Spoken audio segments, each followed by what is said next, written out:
बाहर के शत्रु को नाश करने में प्रयत्न करता है। जितना बाहर का शत्रु हमारा नुकसान नहीं करता, उतना हमारे अंदर का शत्रु हमारा नाश करता है।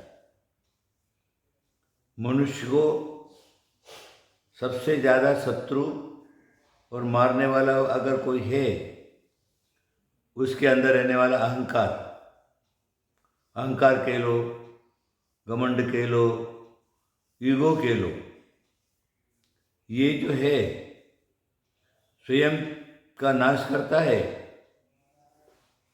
परिवार का नाश करता है, और जिधर भी गया उधर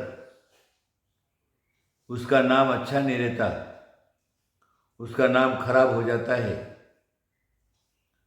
जो अहंकारी व्यक्ति है उसका कोई साथ नहीं देता।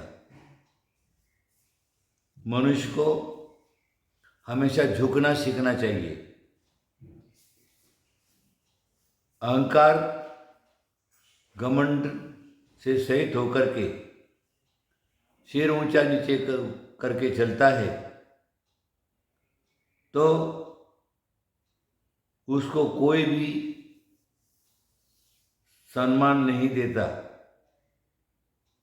लोगों में इस प्रकार की एक बात फैल जाती है, ये तो घमंडी है, घमंडी है, घमंडी है। जो अहंकार से अकड़ करके चलता है या खड़ा रहता है तो मारा जाता है, और जो झुक करके चलता है, नम्र होकर के चलता है, तो बड़ी बड़ी आपत्ति से भी बाहर निकल जाता है। नीतिकारों ने, शास्त्रकारों ने, पुराणकारों ने घास और बांस का उदाहरण दिया है। बांस या पेड़ नदी के किनारे अगर खड़ा रहा और नदी का महापूर आया तो बांस या वो पेड़ धराशायी होकर के नदी उसको बहा करके ले जाती है। लेकिन उसी नदी के बीच में अगर घास है तो घास क्या करती है, जब पानी आता है तो वो झुक जाती है। उसके झुकने के कारण पानी उसके ऊपर से होकर के निकल जाता और घास जो है सुरक्षित रहती है, घास उखड़ती नहीं है। इसी प्रकार का नीतिकारों का कहना है। तुमको संसार के अंदर रहना है, परिवार के अंदर रहना है, सबसे हिलमिल करके चलना है, तो तुम नदी के घास के समान बनो। नदी के किनारे पेड़ और बांस के समान मत चलो।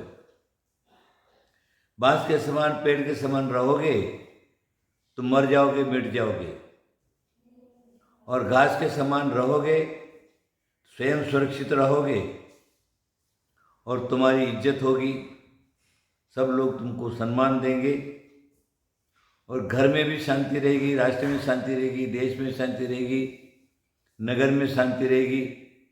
जहाँ जहाँ पर भी तुम्हारा स्थान है वहाँ तुमको शांति रहेगी। शांति का दूसरा कोई उपाय नहीं है। हमारे अंदर रहने वाला हमारा शत्रु जो अहंकार है, उस अहंकार को हमें कम करना है।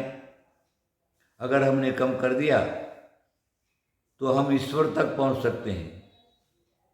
अगर हमने कम नहीं किया, ईश्वर तक पहुंचने की तो बात ही अलग, सीधा नरक में जाकर के दुख भोगना पड़ेगा। इसलिए अपने अंदर रहने वाला अहंकार है उसको दूर करिए। घमंड रावण का भी नहीं रहा तो तुम्हारा कैसे रह सकता है। बड़े बड़े उदाहरण शास्त्रों में भरे हुए हैं। इसलिए इस अहंकार को दूर करिए। आप सबका कल्याण हो। आशीर्वाद, आशीर्वाद, आशीर्वाद।